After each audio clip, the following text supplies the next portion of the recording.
चलो मैं काट दूंगा अच्छी फड़ो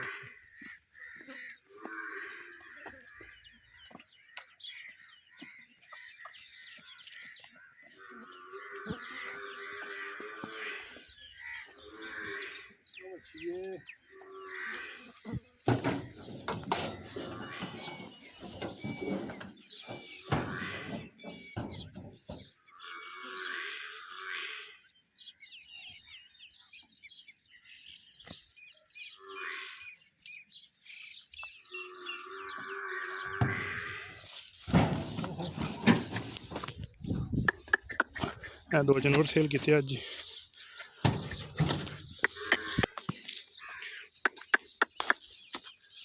तुसी बच्चे रस्सा लपेट लो एक ना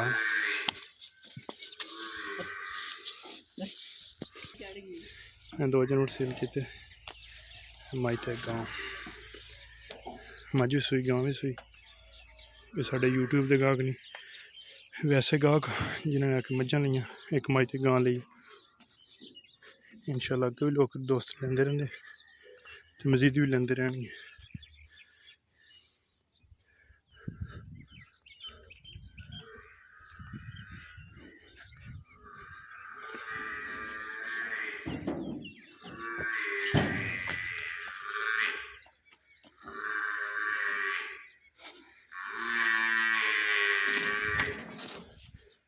भाई चाह पिलाइए।